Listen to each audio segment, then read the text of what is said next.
Spread operator. എന്താണ് spread operator എന്ന് നോക്കാം. നമുക്ക് ഗ്രൂപ്പ് ചെയ്യാൻ പറ്റുന്ന ഒബ്ജക്ട്സുകൾ, അതായത് അറേസ്, സ്ട്രിങ്സ്, ഒബ്ജക്ട്സ് അങ്ങനെയുള്ള സാധനങ്ങളെല്ലാം നമുക്ക് എളുപ്പത്തിൽ ഹാൻഡിൽ ചെയ്യാൻ വേണ്ടിയിട്ടുള്ള ഒരു ടൂളാണ് സ്പ്രെഡ് ഓപ്പറേറ്റർ എന്ന് പറയുന്നത്. അതായത് നമുക്ക് ഡെഫിനിഷൻ നോക്കാം. It allows you to efficiently expand these objects into individual elements in various contexts. നമുക്ക് എളുപ്പത്തിൽ ഇതിനെ എക്സ്പാൻഡ് ചെയ്തിട്ട്, അതായത് ഈ അറേസ്, സ്ട്രിങ്സ്, ഒബ്ജക്ട്സ് അങ്ങനെയുള്ള കാര്യങ്ങളെല്ലാം എക്സ്പാൻഡ് ചെയ്തിട്ട് നമുക്ക് പല രീതിയിൽ നമുക്കതിനെ യൂസ് ചെയ്യാനായിട്ട് സാധിക്കും. എന്ന് വെച്ചാൽ it allows us to quickly copy all or part of an existing array. ഒരു അറേയുടെ മുഴുവനായിട്ടോ അല്ലെങ്കിൽ അതിൻ്റെ ഒരു പാർട്ടോ, അറേയുടെയോ ഒബ്ജക്റ്റിൻ്റെയോ നമുക്ക് എടുത്തിട്ട് മറ്റൊരു അറേയോ ഒബ്ജക്റ്റോ ഉണ്ടാക്കാനായിട്ട് സാധിക്കും. ഇതാണ് മെയിനായിട്ട് സ്പ്രെഡ് ഓപ്പറേറ്ററിൻ്റെ യൂസ് കേസ് എന്ന് പറയുന്നത്. ഓക്കെ, അപ്പോൾ നമുക്ക് നോക്കാം. കീ യൂസ് കേസ് നോക്കാം. ഒന്ന്, അറേയെ കോപ്പി ചെയ്യാൻ യൂസ് ചെയ്യാം. അതുപോലെ അറേസിനെ കോൺകാറ്റിനേറ്റ് ചെയ്യാൻ, അതായത് മെർജ് ചെയ്യാനായിട്ട് ഉപയോഗിക്കാം. Spreading elements with new values. എലമെന്റ്സിനെ സ്പ്രെഡ്, ഒരു അറേക്കകത്തുള്ള വാല്യൂസിനെല്ലാം എടുത്തിട്ട് അതിൻ്റെ കൂടെ ന്യൂ വാല്യൂസും ആഡ് ചെയ്തുകൊണ്ട് വേറൊരു അറേ ഉണ്ടാക്കണമെന്നുണ്ടെങ്കിൽ അതിന് നമുക്ക് സ്പ്രെഡ് ഓപ്പറേറ്റർ യൂസ് ചെയ്യാം. പിന്നെ ഫംഗ്ഷൻ ആർഗ്യുമെന്റ്സിനെ നമുക്ക് സ്പ്രെഡ് ചെയ്ത്, അതായത് സ്പ്ലിറ്റ് ചെയ്തിട്ട് നമുക്ക് ഒരു പാരാമീറ്റേഴ്സ് ആയിട്ട് പാസ് ചെയ്യണമെന്നുണ്ടെങ്കിൽ അതിനും യൂസ് ചെയ്യാം. പിന്നെ ഒബ്ജക്ട് ലിറ്ററൽസ്, ഒബ്ജക്ട്സിനെ നമുക്ക് മൾട്ടിപ്പിൾ ഒബ്ജക്ട്സിനെ നമുക്ക് എടുത്തിട്ട് മെർജ് ചെയ്തിട്ട് സെപ്പറേറ്റ് ഒബ്ജക്റ്റ് ആക്കുകയോ എന്ത് വേണം ചെയ്യാം. പക്ഷെ ഒബ്ജക്റ്റിന്റെ കേസിൽ ഒരു ഇതുണ്ട്. ഒബ്ജക്റ്റിന്റെ അറേയുടെ, അതായത് നമ്മൾ സെയിം കീയിലുള്ള എലമെന്റ് രണ്ടിടത്തുണ്ട്. അതായത് ഐ ഡി എന്ന് പറഞ്ഞൊരു എലമെന്റ് ഫസ്റ്റ് അറേയിലും ഉണ്ട്, അല്ലെങ്കിൽ ഫസ്റ്റ് ഒബ്ജക്റ്റിലും ഉണ്ട്. ഐ ഡി എന്ന് പറയുന്ന എലമെന്റ് സെക്കൻഡ് ഒബ്ജക്റ്റിലും ഉണ്ടെങ്കിൽ നമ്മൾ മെർജ് ചെയ്യുന്ന സമയത്ത് സെക്കൻഡ് ഒബ്ജക്റ്റിലെ വാല്യൂ, അതായത് ഫസ്റ്റ് ഒബ്ജക്റ്റിലെ വാല്യൂ സെയിം കീയിലുള്ളത് ഓവർ റിഡനായി സെക്കൻഡ് ഒബ്ജക്റ്റിലെ വാല്യൂ ആയിരിക്കും നമുക്ക് കിട്ടുന്നത്. മനസ്സിലായോ? ഞാൻ ക്ലിയർ ആയിട്ട് പറഞ്ഞുതരാം. നമുക്ക് സ്റ്റെപ്പ് ബൈ സ്റ്റെപ്പ് ആയിട്ട് നോക്കാം, അപ്പം ക്ലിയർ ആവും. അപ്പോൾ നമുക്ക് ഫസ്റ്റ് കോപ്പിങ് അറേസ് എന്താന്ന് നോക്കാം. നമുക്കൊരു അറേ ക്രിയേറ്റ് ചെയ്യാം. 1, 2, 3. ഈ ഒരു അറേ എനിക്ക് വേറെ അറേയിലോട്ട് കോപ്പി ചെയ്യണം.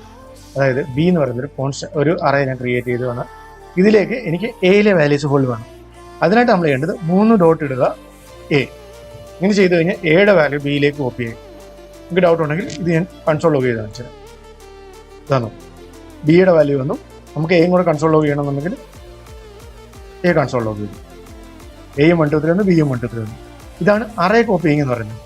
അപ്പം ഒരു അറേ ക്രിയേറ്റ് ചെയ്യുക, 3 ഡോട്ട്സ് ഇട്ടിട്ട് ആദ്യത്തെ അറേ ഇട്ട് കഴിഞ്ഞാൽ ഓട്ടോമാറ്റിക്കായിട്ട് ഇതിൻ്റെ വാല്യൂസ് എല്ലാം കോപ്പി ആയിട്ട് പുതിയ വേരിയബിളിലേക്ക് വരും, അല്ലെങ്കിൽ പുതിയ അറേയിലേക്ക് വരും. ഇതാണ് അറേ കോപ്പിയിങ്. ഓക്കെ, അടുത്ത നമുക്ക് കോൺകാറ്റിനേറ്റിംഗ് അറേസ്. 2 അറേ നമുക്ക് എങ്ങനെ കോൺകാറ്റിനേറ്റ് ചെയ്യുമെന്ന് നോക്കാം. നമുക്ക് 2 അറേസ് ഇവിടെ എടുക്കാം. 2 അറേസ് എടുത്തിട്ട് നമുക്ക് ഇതിനകത്ത് രണ്ടിനകത്ത് വാല്യൂസ് കൊടുക്കാം. ഇപ്പോൾ 1, 2, 3 ആണ് ഇവിടെ കിടക്കുന്നത്. പിന്നെ നമുക്ക് ഒരു 4, 5, 6 എന്ന് കൊടുക്കാം. ഓക്കെ, ഇനി എനിക്ക് സി എന്ന് പറഞ്ഞൊരു ഞാൻ ഒരു അറേ ക്രിയേറ്റ് ചെയ്തു. സിക്കകത്ത് എനിക്ക് എയിലെയും ബിയിലെയും വാല്യൂ വേണം. എന്ത് ചെയ്യും? സിമ്പിളാണ്. 3 ഡോട്ട് കൊടുക്കുക, എ കൊടുക്കുക, കോമ കൊടുക്കുക, 3 ഡോട്ട് ബി.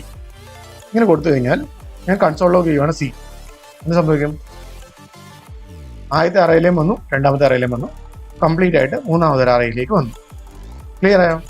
അപ്പം കോൺകാറ്റിനേഷൻ ആണ് ഇത്. 2 അറേസ് ഉണ്ടെങ്കിൽ 2 അറേസ് 3 ഡോട്ട് വെച്ചിട്ട് കോമായിട്ട് സെപ്പറേറ്റ് ചെയ്ത് പുതിയ അറയിലേക്ക് സെറ്റ് ചെയ്ത് കഴിഞ്ഞാൽ, പുതിയ വേരിയബിളിലേക്ക് സെറ്റ് ചെയ്ത് കഴിഞ്ഞാൽ അത് കോൺകാറ്റിനേറ്റ് ചെയ്ത് പുതിയൊരു അറയായിട്ട് കിട്ടും. ക്ലിയർ ആയോ? ഇനി അടുത്തത് spreading elements with new values. നമുക്ക് മൂന്നാമതൊരു അറേ എടുക്കാം. ഓക്കെ, അപ്പോൾ നമുക്ക് എന്ത് ചെയ്യാം? നമുക്കൊരു എ എന്ന് പറഞ്ഞൊരു കോൺസ്റ്റന്റ് അറേ തന്നെ എടുക്കാം. എ = 1, 2, 3. എനിക്കൊരു ബി എന്ന് പറഞ്ഞൊരു അറേ വേണം. അതിനകത്ത് എക്കകത്തുള്ള വാല്യൂസും വേണം, അതേപോലെ മറ്റുള്ള വേറെ 2, 3 വാല്യൂസ് കൂടെ എനിക്ക് ആഡ് ചെയ്യണം. അങ്ങനെയാണ് ഞാൻ എന്ത് ചെയ്യും? ആദ്യം നമ്മൾ സ്പ്രെഡ് ഓപ്പറേറ്ററിനകത്ത് പറഞ്ഞിട്ട് തന്നെ നമ്മൾ 3 ഡോട്ട് ഇട്ട് എ ആഡ് ചെയ്യുക. പിന്നെ അടുത്തത് എനിക്ക് എന്താ, ഇപ്പോൾ 10 എന്ന് കൊടുക്കണം നോക്കുക. 10, 11. ഇതിന് മുമ്പ് എനിക്ക് എന്തെങ്കിലും ആഡ് ചെയ്യണമെന്നുണ്ടെങ്കിൽ അതും ആഡ് ചെയ്യാം. ഇപ്പോൾ ഞാൻ ഹലോ കൊടുത്തു. ഓക്കെ, എന്നിട്ട് ഞാനിത് കൺസോൾ ലോഗ് ചെയ്യുന്നു ബി എന്ന് പറഞ്ഞുകൊണ്ട്. എന്ത് സംഭവിക്കും? കണ്ടോ? ഹലോ എന്നുള്ളത് വന്നു. അത് കഴിഞ്ഞിട്ട് എ എന്ന് പറയുന്ന അറയിലുണ്ടായിരുന്ന 1, 2, 3 എലമെന്റ്സ് എല്ലാം വന്നു. അതേപോലെ പിന്നെ കൊടുത്തിരുന്ന 10ഉം 11ഉം വന്നു. ക്ലിയർ ആയോ? ഇതാണ് spreading elements with new values. അപ്പോൾ അടുത്തത് ഫംഗ്ഷൻ ആർഗ്യുമെന്റ്സ് ആണ്.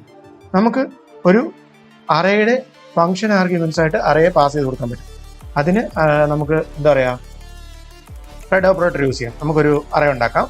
Constant A = okay, same array നമുക്ക് റീയൂസ് ചെയ്യാം. Constant A = 1, 2, 3. ഇനി നമുക്കൊരു ഫംഗ്ഷൻ എഴുതാം. Test A comma B comma C. അപ്പോൾ കൺസോൾ ലോഗ് കൊടുത്തു A plus B plus C. ഇതിൻ്റെ വാല്യൂ മാത്രമാണ് ഞാൻ പ്രിന്റ് ചെയ്യുന്നത് വിചാരിക്കുക. ഓക്കെ, അപ്പോൾ കുറച്ച് കൺജസ്റ്റഡ് ആവുന്നുണ്ടോ? നമുക്ക് കുറച്ച് സ്പേസ് ഇട്ട് കൊടുക്കാം. ഓക്കെ, ഞാനൊരു ഫംഗ്ഷൻ എഴുതി. ടെസ്റ്റ് എന്ന് പറഞ്ഞാൽ ഇതിന് 3 പാരാമീറ്റേഴ്സ് വേണം കൺസോൾ ലോഗ് ചെയ്യാനായിട്ട്. ഇത് 3 ആഡ് ചെയ്തിട്ട് എനിക്ക് വാല്യൂ കൺസോൾ ലോഗ് ചെയ്യണം. ഓക്കെ, അപ്പോൾ ഈ ഒരു ടെസ്റ്റ് എന്ന് പറയുന്ന ഫംഗ്ഷൻ എനിക്ക് കോൾ ചെയ്യണം. ടെസ്റ്റ് എന്ന് പറയുന്ന ഫംഗ്ഷൻ കോൾ ചെയ്യാനായിട്ട് എനിക്ക് എയ്ക്കകത്ത് 1, 2, 3 ഇതിൻ്റെ 3 പാരാമീറ്ററാണ് അക്സെപ്റ്റ് ചെയ്തേക്കുന്നത്. നമ്മുടെ അറേക്കകത്ത് 3 വാല്യൂ ആണ് ഉള്ളതെന്നുണ്ടെങ്കിൽ ഞാൻ ഇവിടുന്ന് 3 ഡോട്ട് കൊടുത്ത് എ അങ്ങോട്ട് കൊടുത്താൽ മതി. അപ്പോൾ എന്ത് പറ്റും? സേവ് ചെയ്ത് നോക്കി 6 എന്നുള്ള വാല്യൂ കിട്ടി. അതായത് 3, 2, 5, 6 കണ്ടോ? ഞാൻ ഈ വാല്യൂ മാറ്റി കൊടുക്കുന്നു. 5, 10, 15. ഇപ്പം സംഭവിക്കും 25, 5, 30. കറക്റ്റ് ആയില്ലേ? അപ്പം സ്പ്രെഡ് ഓപ്പറേറ്റർ വെച്ചിട്ട് നമുക്ക് ഫംഗ്ഷൻ ആർഗ്യുമെന്റ്സിനെയും പാസ് ചെയ്യാൻ പറ്റും. അതായത് നമ്മൾ കണ്ടീഷൻസ് മീറ്റ് ആവുകയാണെന്നുണ്ടെങ്കിൽ. ക്ലിയർ ആയോ? ഇതാണ് ഫംഗ്ഷൻ ആർഗ്യുമെന്റ്സ് യൂസ് ചെയ്യുന്നത്. ഇനി ഒന്നുകൊണ്ട് ഒബ്ജക്റ്റ് ലിറ്ററൽസ്. നമുക്ക് അറേ മാത്രമല്ല ഒബ്ജക്ട്സുകളെ ഇതേപോലെ നമുക്ക് ചെയ്യാനായിട്ട് സാധിക്കും. നമുക്കൊരു ഒബ്ജക്റ്റ് എടുക്കാം. എ എന്ന് പറയുന്നൊരു ഒബ്ജക്റ്റ്. എ എന്ന് പറഞ്ഞ ഒബ്ജക്റ്റിനകത്ത് നെയിം ഈക്വൽ ടു സാലി എന്ന് കൊടുക്കാം. ID ഈക്വൽ ടു 1, 2, 3 എന്ന് കൊടുക്കാം. അതേപോലെ കോൺസ്റ്റന്റ് ഈക്വൽ ടു ഒരാളുടേത് അയാളുടെ അഡ്രസ്സും പേരും ID-യും എടുക്കാൻ വേണ്ടിയാണെന്ന് വിചാരിക്കാം. അപ്പം address equal to ABC street IC എന്തെങ്കിലും കൊടുക്കും. ഓക്കെ, അപ്പം എയും ബിയും ഉണ്ട്, 2 അറേ ഉണ്ട്. എനിക്ക് ഇയാളുടെ ഫുൾ ഡീറ്റെയിൽസ് കിട്ടണം. ഫുൾ ഡീറ്റെയിൽസ് ഈക്വൽ ടു എന്ത് ചെയ്യണം? ഞാനിവിടെ ഇതിനെ എന്ത് ചെയ്യണം? സ്പ്രെഡ് ഓപ്പറേറ്റർ വെച്ചിട്ട് 2നെ നമ്മൾ മാപ്പ് ചെയ്യണം. എയും ബിയും എല്ലാം ഉണ്ടായിരുന്നു. അപ്പം സ്പ്രെഡ് ഓപ്പറേറ്റർ വെച്ച് കൊടുത്തു കഴിഞ്ഞാൽ കൺസോൾ ലോഗ് ചെയ്ത് കഴിഞ്ഞാൽ ഫുൾ ഡീറ്റെയിൽസ് എന്ത് പറ്റി? എനിക്ക് ഫസ്റ്റ് ഒബ്ജക്റ്റിലുണ്ടായിരുന്ന ID നെയിമും കിട്ടി, സെക്കൻഡ് ഒബ്ജക്റ്റിലുണ്ടായിരുന്ന അഡ്രസ്സും കിട്ടി അല്ലേ? ഇതാണ് ഒബ്ജക്റ്റ് ലിറ്ററൽസ്. പക്ഷേ നമുക്ക് ഒരു കാര്യം കൂടെ പറയാം. ഞാനിവിടെ രണ്ടാമത്തെ ID എന്ന് പറഞ്ഞ് വേറെ ഒന്നും കൊണ്ട് കൊടുക്കുവാണ്. അതായത് 4, 5, 6 എന്ന് കൊടുക്കുവാണ്. എന്ത് സംഭവിക്കും? നമ്മൾ നേരത്തെ പറഞ്ഞിരുന്നു ഓവർ റൈറ്റ് ആവുമെന്ന് പറയും. സെയിം കീക്ക് വാല്യൂ വരുവാണെന്നുണ്ടെങ്കിൽ ആദ്യത്തെ ഒബ്ജക്റ്റിൽ നിന്ന് രണ്ടാമത്തെ ഒബ്ജക്റ്റ് എടുക്കുമ്പോഴത്തേക്കും നമുക്ക് ID ഓവർ റൈറ്റ് ആവുമെന്ന് പറയും. നമുക്ക് ഇവിടെ എന്താ സംഭവിക്കുന്നത് നോക്കാം. സേവ് ചെയ്ത് നോക്കി. എന്ത് സംഭവിച്ചു? 4, 5, 6 വന്നു. 1, 2, 3 എന്നുള്ള വാല്യൂ ID എന്ന് പറഞ്ഞ കീയുടെ 1, 2, 3 എന്നുള്ള വാല്യൂ താഴെ വന്നപ്പോഴത്തേക്കും സെയിം കീ ഉണ്ടായിരുന്നുകൊണ്ട് അതിന്റെ വാല്യൂ ഓവർ റൈറ്റ് ചെയ്ത് പുതിയ വാല്യൂ വന്നു. ക്ലിയർ ആയോ? ഈ ഒരു കാര്യം മാത്രം മനസ്സിൽ വെച്ചാൽ മതി. ബാക്കിയെല്ലാം സിമ്പിൾ ആണ്. നമുക്ക് 3 ഡോട്ട്സ് വെച്ചിട്ട് നമുക്ക് സ്പ്രെഡ് ഓപ്പറേറ്റർ യൂസ് ചെയ്യാൻ പറ്റും. അപ്പോൾ നമുക്ക് കുറെ കൂടെ എളുപ്പമായിരിക്കും. നമുക്ക് ഒരുപാട് വേരിയബിൾസിനെ ഒന്നും അസൈൻ ചെയ്യേണ്ടി വരത്തില്ല. നമുക്ക് എക്സാമ്പിൾ പറഞ്ഞു കഴിഞ്ഞാൽ നമുക്ക് ഇവിടെ ഒരു എന്താ പറയുക, ഇവിടെ ആയിരുന്നു ഈ ഒരു കേസ് ആയിരുന്നുണ്ടെങ്കിൽ നമ്മൾ എന്ത് കൊടുക്കണമായിരുന്നു? A0, A1, A2 ഇങ്ങനെ കൊടുക്കേണ്ടി വരുമായിരുന്നു അല്ലേ? ഇങ്ങനെ കൊടുത്താലേ നമുക്ക് ഈ വാല്യൂ ഇതിനകത്ത് പാസ് ചെയ്ത് കിട്ടത്തുള്ളായിരുന്നു. അതിന് പകരമായിട്ട് നമ്മൾ സ്പ്രെഡ് ഓപ്പറേറ്റർ യൂസ് ചെയ്തു. ഓക്കെ, അതേപോലെ ഇത് എല്ലാ കേസിലും ഈ കേസ് ആയാലും നമുക്ക് A എന്ന് പറഞ്ഞ അറേയെ സ്പ്രെഡ് ചെയ്ത് കഴിഞ്ഞിട്ടുണ്ട്.